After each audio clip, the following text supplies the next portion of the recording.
모두 다 말씀드리겠습니다. 유명 먹방 유튜버죠. 쯔양이 자신의 전 남자친구에게 당한 폭행, 협박, 성폭력 피해 사실을 고백한 라이브 영상의 제목입니다. 이 영상 일주일 동안 1000만에 가까운 조회수를 기록하면서 사회적인 파장이 굉장히 커지고 있습니다.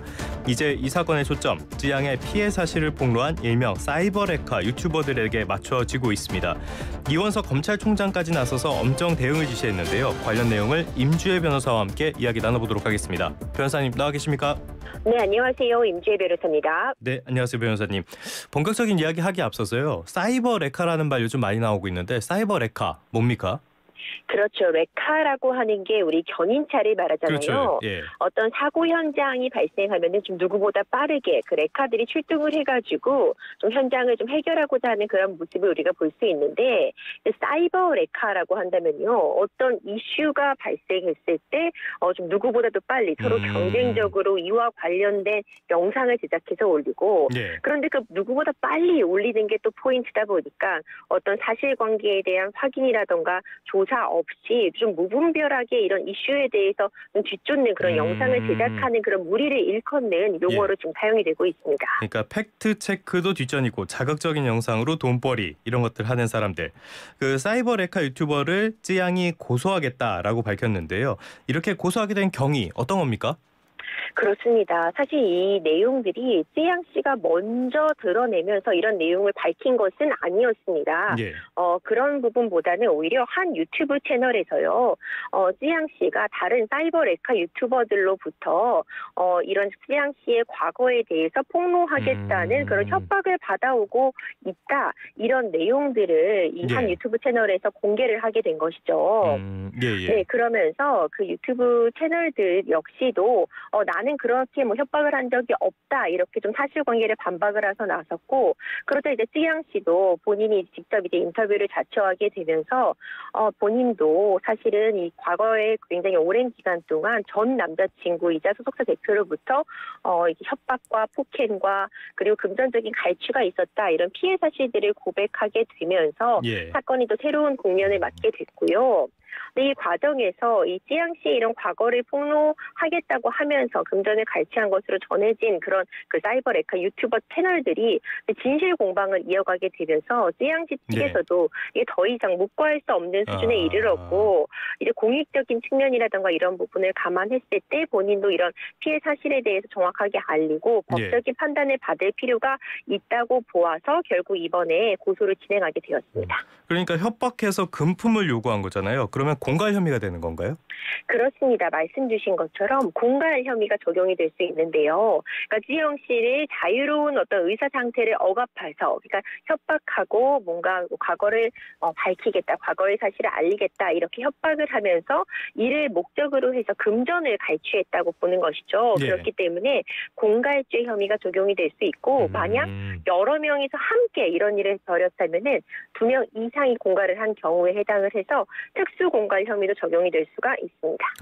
알겠습니다. 이렇게 사이버 레카들 지금 입장을 보면은 누구는 인정을 하고 사과하고, 누구는 이중 스파이였다 주장을 하고, 누구는 잠적을 하고 뭐 엇갈리는 것 같은데요. 이렇게 유튜버들이 일제히 사과를 하게 된 이런 배경, 이거는 뭐로 보십니까? 그렇죠. 결국 이 해당 유튜버들도 처음에는 굉장히 강하게 좀 이것은 사실과 다르다. 네, 누구는 뭐 아들도 걸겠다 이런 말도 했었잖아요.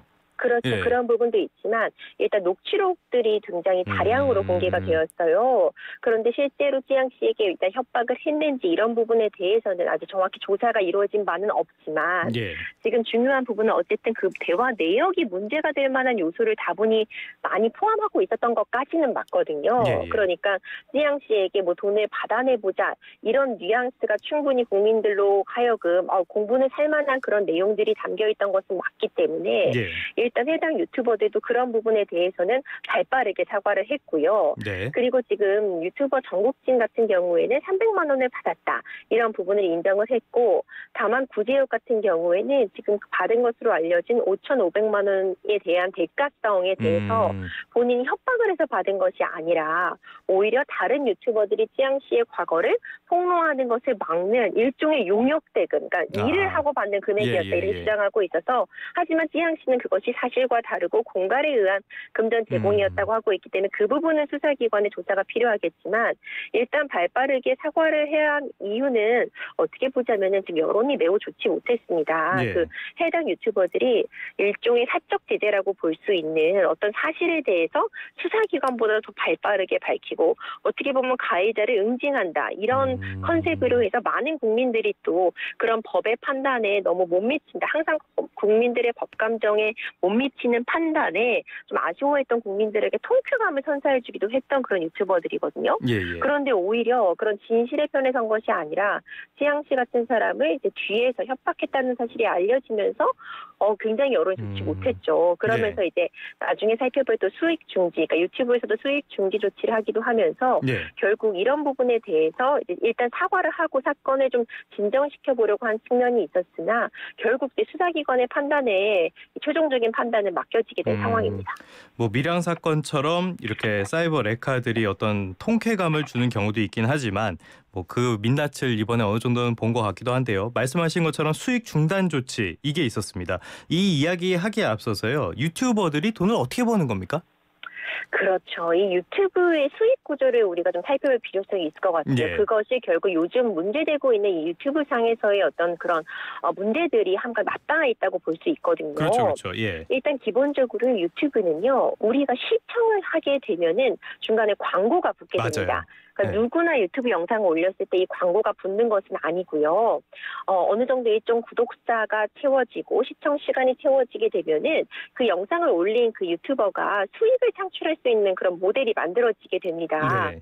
그렇기 때문에 기본적으로 이렇게 수익 창출 모델이 만들어지게 되면은 시청자의 수에 따라서 그러니까 많이 우리가 그 해당 영상을 클릭하면 그 사람이 더 많은 유튜브를 통한 광고 수익을 얻을 수 있는 그런 구조이기 때문에 일단 광고 수입. 예. 그렇죠. 일단 자극적인 영상을 올려서 광고 수익을 받을 수 있는 거죠. 조회수를 높여서. 예. 그것이 하나 있고요. 그리고 실제로 여기서의 광고 수익은 유튜브 측에서 붙는 광고를 의미하는 건데 실제로 본인의 영상에 다른 광고주와의 그런 접촉을 통해서 영상 자체에다가 광고를 할 수도 있겠죠. 협찬. 예. 그렇죠. 협찬. 그렇다면은 또 이 역시도 높은 조회수를 기록하면은 협찬의 효과가 높아지기 때문에 또 더 높은 광고 수익을 얻을 수 있습니다. 네. 그 다른 또 그런 협찬 모델이 있을 수 있고 또 세 번째로는 후원이 있을 수 있습니다. 해당 유튜브 채널이 인기를 끌게 되면은 일반 이제 구독자들도 그 해당 채널에 대해서 후원을 할 수 있는 그런 구조가 만들어지는 거예요. 예.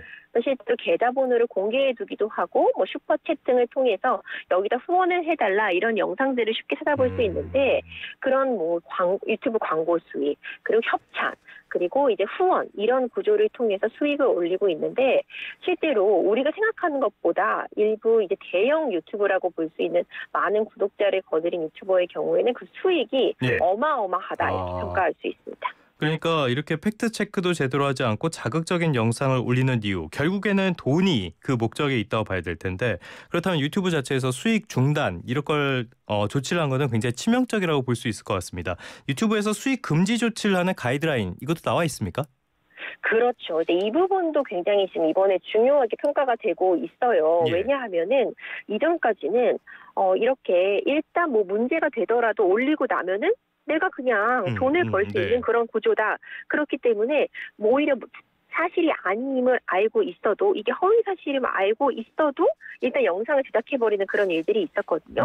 그런데 원래도 유튜브에서도 유튜브가 사용하고 있는 약관에 이와 관련한 내용이 담겨 있었습니다. 만약 유튜브 커뮤니티에 해가 되는 행동으로 이런 정책 위반을 한 경우에는 이 수익을 유튜브에서 정지시킬 수 있다는 내용이 있거든요. 구체적인 예를 보자면 타인에게 악의적으로 뭐 해를 입히는 행위라던가 학대, 폭력 이런 잔혹성을 보이는 행위, 사기 또는 기만 행위에 실질적으로 이제 손해를 끼치게 되면은 해당 채널에서 광고를 게재하거나 수익을 창출하는 것에 불가하도록 해두는 이런 정책이 마련이 되어 있어서 이번에 지금 문제되고 있는 그 유튜버들에 대해서도 유튜브 차원에서 수익을 창출하는 것을 금지했다 이런 이야기가 지금 나오고 있습니다. 이게 대단히 정성적인 기준이라서 약간 모호한 부분이 있을 수밖에 없어 보이는데 근데 지금까지는 이런 수익 중지 조치를 했다 이런 이야기를 별로 못 들어본 것 같아요. 유튜브에서 이번에는 좀 발빠르게 나선 것 같은데 이유는 뭘로 보시나요? 일단 문제가 너무 커졌죠. 예. 이와 관련해서도 국민적인 공분을 사는 측면이 충분히 있었고 이것이 어떻게 보면은 결국 유튜브라는 어떤 플랫폼, 이 플랫폼 하에서 일어난 일인데 지금까지는 이 플랫폼 측에서가 좀 이거 나는 이렇게 뭐 자유롭게 영상을 게재하고 이에 대해서 공론화시킬 수 있는 장을 만들어준 시장을 열어준 것에 불과하지 예. 거기서 서로 물건을 사고 파는 것은 이 영상을 게재한 사람과 시청자 사이의 문제이다. 이런 식으로 좀 한 발 뒤에서 이 사태를 좀 관망했다면은 지금 사실 여론도 그렇고 유튜브 측에서의 다정 노력 필요하다. 이런 영상 바로바로 삭제될 수 있도록 해야 된다. 이런 부분들에 대한 목소리도 커진 측면이 영향을 끼친 것 같고요. 예. 이전까지는 우리도 이 유튜브의 수익 구조라던가 아니면 이렇게 올라온 영상으로 인해서 어떤 수익을 가져가고 있는지 그로 인해서 피해를 보는 사람들은 어떻게 피해 회복을 받고 있는지에 대해서 좀 관심이 좀 덜했다고 한다면은 이번 사건을 통해서 이게 수면 위로 정말 올라오게 되면서 이 유튜브 측에서도 이런 조치를 좀 발빠르게 한 것 같고 앞으로도 이런 조치들이 굉장히 빠르게 이루어지지 않을까 이런 생각을 충분히 갖게 합니다. 알겠습니다. 유튜브를 통해서 이렇게 수익을 벌어들이는 그런 레카 유튜버들 이런 부작용들은 우리나라만의 문제는 아니고요. 전 세계적으로도 반복되는 문제인데 지금까지 이제 말씀하신 것처럼 좀 공론화가 되고 있어서 어떤 태도 변화가 있을지도 모르겠습니다. 실제로 지금 국내에서도 다른 사이버 레카 유튜버들에 대한 수익 중단 청원 이런 것들도 등장했다고 하는데요. 어쨌건 이 사람들은 그 찌양 씨가 고소를 했기 때문에 처벌을 받게 될 것이고요. 그다음에 지금 범죄 수익 환수를 추진하겠다. 이원석 그렇죠. 검찰총장이 한 얘기잖아요. 이게 실제로 환수가 가능한 겁니까? 그렇습니다. 이원석 검찰총장이 굉장히 단호하게 이 부분에 대해서 입장을 밝혔습니다. 네. 지금까지는 이 유튜브라는 세계라고 볼 수 있었죠. 뭔가 가상현실처럼 느껴졌어요. 그래서 법의 테두리에 들어와 있다거나 어떤 법적인 지지 대상이 아니라고 본 그런 사례들이 있었습니다. 그러니까 언론이라고 보기 어렵기 때문에 뭐 방송통신위원회의 제재를 받거나 언론법에 적용이 되지 않아서 어떤 규제의 대상이 아니라는 측면 그렇기 때문에 예. 이런 문제들이 발생해 왔습니다. 그렇죠. 예. 이원석 검찰총장이 굉장히 엄중하게 얘기를 했습니다. 지금 이번 사태 문제되고 있는 그런 혐의들, 공갈죄라든가 협박죄 이런 부분들이 확인이 된다면 필요시에 구속 수사도 하겠다고 밝혔고요. 그에 따라서 엄중한 법적인 책임, 유튜브에서 일어난 일이지만 이것이 당연히 공갈이나 협박으로 문제가 된다면 책임을 묻겠다고 밝혔고요. 여기에 덧붙여서 사실상 공갈이나 뭐 명예훼손이 인정이 돼도 지금까지 뭐 벌금형이 나온다거나 이러면 손방망이 처벌에 불과하기 그렇죠. 때문에 예. 나 벌금형 받고 계속 운영할 거야. 이런 체제들이 있었거든요. 그렇기 때문에 이번에 또 꺼내든 카드가 바로 범죄 수익 환수입니다. 만약 그 유튜브에서 그 광고 수익이라든가 후원 수익을 받았는데 그것이 어떤 누군가를 협박하는 영상이라든가 누군가의 명예를 악의적으로 훼손하면서 벌어들인 수익이라고 한다면은 그 수익의 출처, 내역을 정확하게 조사를 해서 관련된 수익을 환수하겠다 이렇게 밝히고 있거든요. 예. 실제로 그 얼마 전에 있었죠. 그 장원영 씨를 악의적으로 비난했던 채널이 있었는데 탈덕수용소라는 네. 거기서 수익 그 영상 제작으로 얻은 수익에 대해서 범죄 수익 환수 조치를 동결을 하는 그런 수익을 쓰지 못하도록 동결을 해두는 그런 조치도 있긴 했었거든요. 예. 그러니까 이제 이원석 검찰총장의 경우에도 이제 앞으로는 유튜브 세계라고 할지라도 유튜브에서 얻는 수익이라고 할지라도 그 후원 내역이라던가 아니면 유튜브에서 입금된 내역 같은 부분을 면밀하게 조사를 해서 이와 관련해서 범죄와 관련된 혐의점이 확인이 된다면 수익을 환수하는 조치에도 적극적으로 나서겠다 이렇게 입장을 편 만큼 물론 그 수익을 분석하는 과정이라던가 이것이 범죄와 연관되어 있는지 악의적인 영상 때문인지에 대해서 조사하는 것이 쉽지만은 않겠지만 어렵겠죠. 예. 그렇죠. 하지만 이렇게 정확하게 환수하겠다고 밝힌 만큼 앞으로는 이런 부분에 대해서도 좀 활발하게 충분히 이루어질 수 있을 것이라고 봅니다. 알겠습니다. 이 환수가 얼마나 효과적으로 진행될지는 조금 더 지켜볼 필요가 있겠는데요. 지금 저희 유튜브 채널 내보내면서도 법 위에 유튜브가 있다 이런 제목으로 내보내고 있습니다. 이 해당 유튜버들이 사과를 한 게 사실 돈줄이 막히니까 사과를 했다 이런 지적들이 나오고 있잖아요. 그렇게 되면 지금 문제가 되는 게 법보다 유튜브가 더 위에 있다 이런 인식이 좀 폭넓게 퍼져 있다. 이렇게 보는 게 좀 우려되는 부분 아닙니까? 네, 참 안타깝습니다. 저도 이제 법을 전공하고 있는 사람으로서 이런 부분이 참 안타까워요. 어떻게 보면 법이 가장 두려워야 되는 게 맞잖아요. 내가 예. 법을 어기면은 이런 페널티, 이런 제재가 있기 때문에 그것이 아니더라도 우리가 법 자체를 준수해야 된다 이런 인식이 맞는 것인데 어떻게 보면은 법보다 더 위에 있는 것이 어떤 금전적인 제재. 그렇기 때문에 수익 창출이 막히는 것에 더 무서워하고 명예훼손으로 뭐 벌금형을 받는 것보단 차라리 벌금형을 받고 계속해서 불법적인 행동을 하겠다. 이런 인식이 팽배하는 것은 반드시 우리가 사법부 그리고 우리 국민들도 고민해볼 지점은 맞는 것 같은데요. 예. 일단 어쨌든 금전적인 제재가 효과적인 부분은 지금 이전의 사법체계에서도 맞습니다.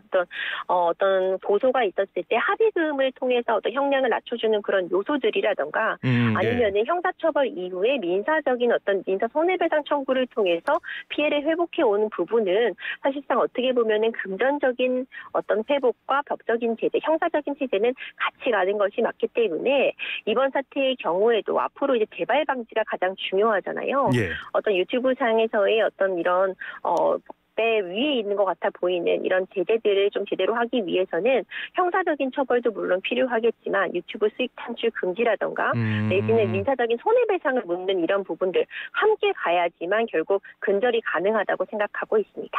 알겠습니다. 법은 현실을 이상의 세계로 유도하는 수단이죠. 이런 것들, 이런 인식들 불식시키기 위한 노력도 필요해 보입니다. 지금까지 임주혜 변호사님과 함께 레카 유튜버에 대한 이야기 나눠봤습니다. 오늘 말씀 고맙습니다. 네, 감사합니다.